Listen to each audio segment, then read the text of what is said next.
میں ان افطار پارٹیوں کو بہت اچھی چیز نہیں سمجھتی۔ کیا؟ روزے افطار کروانے کا تو ثواب ہی بہت ہے، یہ آپ نے کیا بات کی؟ وہ حیرانی سے بولی۔ کیا؟ روزے افطار کروانے کا تو ثواب ہی بہت ہے، یہ آپ نے کیا بات کی؟ وہ حیرانی سے بولی۔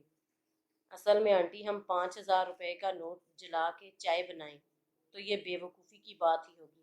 5,000 کے نوٹ سے بہت کچھ خریدا جا سکتا ہے۔ اسی طرح روزہ کا بنیادی مقصد ہی باقی 10-11 ماہ کی روٹین کو یکسر بدل لینا ہے۔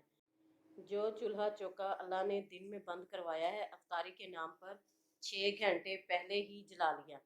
جس کھانے پینے کی جھنجھٹ سے بچا کے روح کے تزکیہ اور قیام اللیل کے لیے اللہ نے روزہ فرض کیا تھا، اس میں افطار پارٹیوں کے نام پر 15-15 ڈشز بنا لینا، اپنی تمام تر توانائی کو بہترین افطار پارٹی بنا کے کھانے والوں سے داد لینے کے لیے خرچ کرنا، بنی اسرائیل کی ہفتہ کے دن والی ہیرا پھیری نہیں ہے۔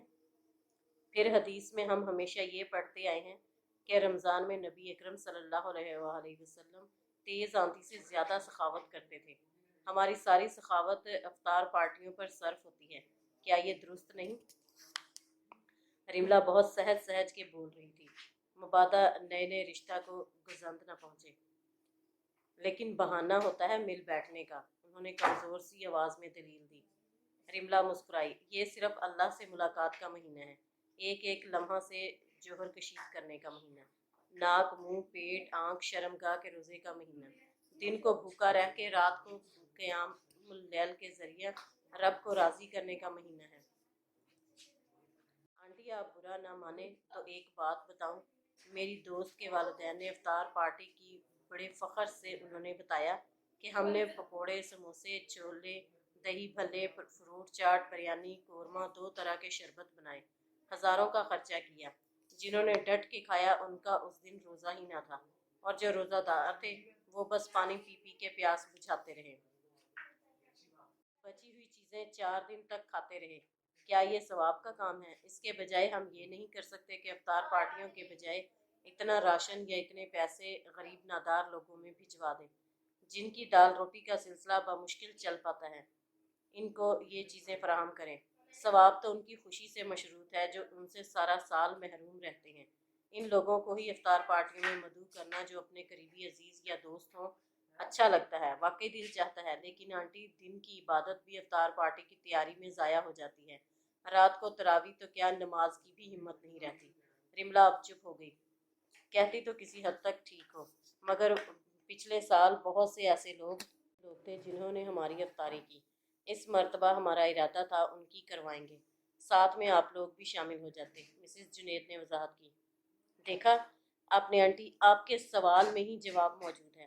ہم لوگ افطاری اس لیے کرواتے ہیں کہ انہوں نے ہماری کی تھی، اس کا مطلب ہے افطاری لوگوں کے لیے کی جاتی ہے، ادلا بدلا ہے، یہ ثواب تو نہیں۔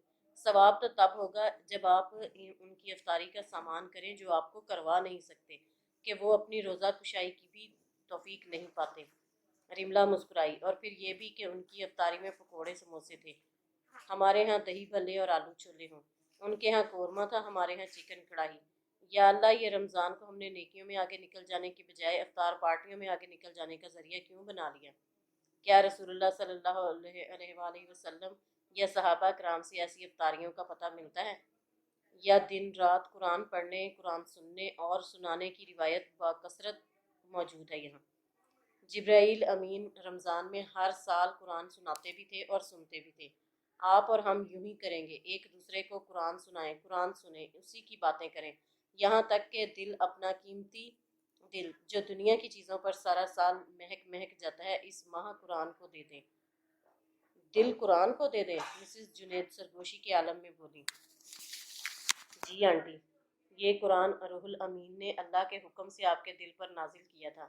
دل تو ہم رمضان میں افطار پارٹیوں چاند رات کی خریداری کو دے دیتے ہیں، رمضان کی برکات پھر کہاں سے ملیں گی؟